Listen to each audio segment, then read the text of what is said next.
10 days later, after the storm, Dr. King comes back to Memphis on March 28th. And Ryan, why don't you put March 28th in a little bit of context for us?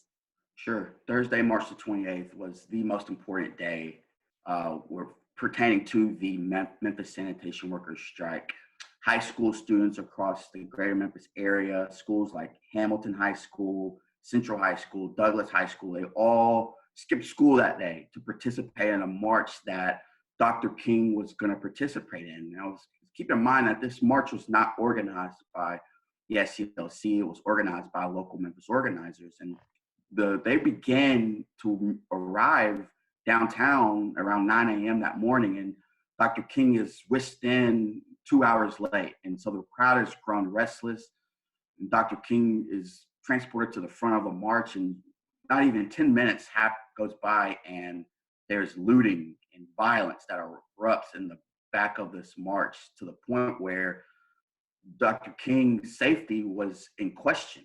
And so, of course, for his safety, he's whisked away. He's taken to the Holiday in Rivermont, and it is shown by the national media that Dr. King was unable to lead a nonviolent march. And if he can't be successful in Memphis, Tennessee, how is he going to be successful the following month in Washington for the Poor People's Campaign? Absolutely. And I think before we get into how he handled all those actions, I think it's important for us to talk a little bit about what's happening in Memphis on the 28th. That the looting is happening in downtown Memphis, kind of starting out on Beale Street, leading down to Main and other areas. And there is a young man who is killed because of it, and that's a 16-year-old high school student, Larry Payne. Right. And with every civil rights protesting campaign, unfortunately, there's a martyr, and Larry Payne was Memphis's martyr. And Larry Payne was a student at Mitchell Road High School, now known as Mitchell High School, and he participated in the march that mid-morning. Shortly after the march is seized and over, he is in his neighborhood at the Fowler Homes Projects, and the Memphis police are all over the city of Memphis, and Larry Payne is retreating from the orders of this police officer. And when he appears, 6 or 7 eyewitnesses testify under oath that Larry Payne was unarmed and begged the police officer not to shoot him. And the police officer uses his shotgun, and he's shot in the stomach, and he dies at the John Gaston Hospital. And the outrage of Larry Payne's death, it reminds me of the death of Jimmy Lee Jackson in Selma, Alabama. It was because of the violence that overtook the march on March the 28th and the death of this young 11th grader that propelled Dr. King to be forced to come back to the city of Memphis the following week. And so when we see the large gathering at the historic Claiborne Temple the following Tuesday, April the 2nd, where hundreds of Memphians gather and pay respects to Larry Payne, it just reminds us that, this thing was much bigger than Martin Luther King Jr. These were common people who now, at the count of 3, Mr. Walker, Mr. Cole, and now Larry Payne, there was a situation going on in Memphis, and the rest of the world could not ignore it. Yeah, and I think one of the great things that came out of our work in 2018 was meeting Larry Payne's family and explaining to them the importance of why we wanted to include him in our exhibition, because we viewed his story as being so critical, and that there hadn't been a national lens on it in the 50 years. And what a lot of people don't know is that evidence has gone missing in that case. And so there was never an opportunity for that family to ever get any sort of closure or reconciliation around that.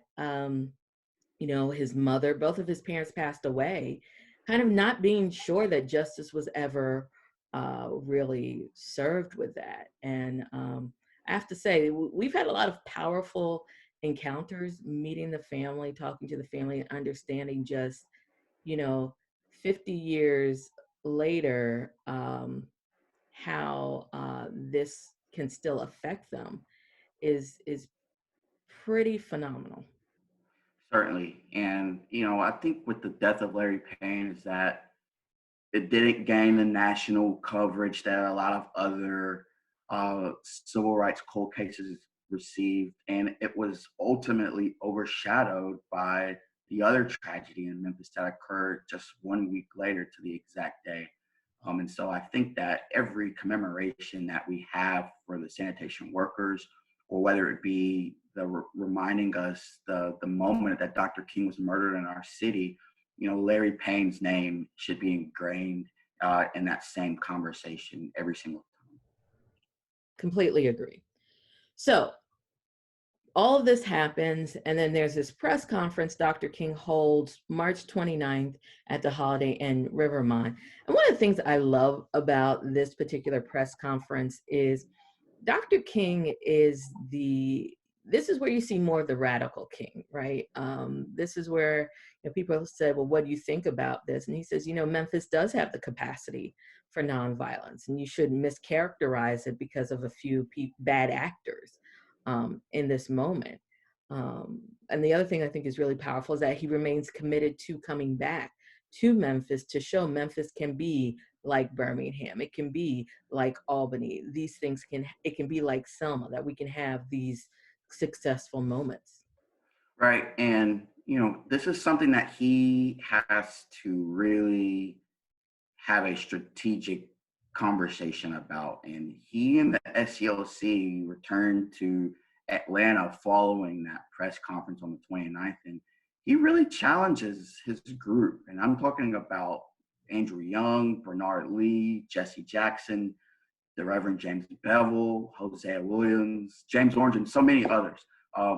And half of them felt we need to leave Memphis. We have a bad feeling about going back. We just don't think we should invest our time and efforts there. And the other half felt like, look, we just got the confidence and the trust of these sanitation workers, these organizers, men like T.O. Jones, who committed their entire lives to fixing the way of the sanitation workers were treated. And so Dr. King says, listen, just like you said, Dr. Trent, Memphis is no different than Montgomery all the way to Selma. And we were successful in each and every single one of those campaigns. Memphis, Tennessee is to be no different. And so we are going to go back, and we're going to stay at the Lorraine Motel, and the date's going to be Wednesday, April 3rd, 1968. Yeah, absolutely. Um, Hold on, something popped up on my screen, so just trying to make sure. Okay. All right, let's take it. So we're going, okay. So Wednesday, April 3rd. Absolutely. And I think what's important to know about that is that everybody thinks that things in the civil rights movement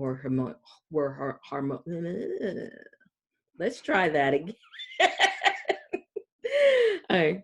Absolutely. And you know what I think is important is people tend to think that things in the civil rights movement were harmonious, that leadership didn't have disagreements, that there weren't these tensions. And I think that there was a lot at stake, right? You have this Poor People's Campaign that could potentially pivot how the country confronted poverty in an unprecedented way. And you have this thing in Memphis happening. And there are legitimate views on both sides. There are opportunities for folks to push and pull, and that tension is there. I think that if everybody thinks that everybody agreed with Dr. King and was in lockstep, I don't think that was the case. That's not to say that the folks in his inner circle didn't support him, but I think that they had legitimate concerns about whether or not coming back to Memphis made sense. And if they were going to do that, what was that going to look on the ground? Like what was going to happen on the ground when we got back? If we're going to come back, what should happen? How are we going to ensure that our agenda is pushed forward? And are we ready to deal with this? I think it's all human nature, and it's all part of the process of how these social initiatives and social movements happen is through these sorts of dialogues. And I think we're in a place in history where we can begin to really acknowledge that these tensions existed.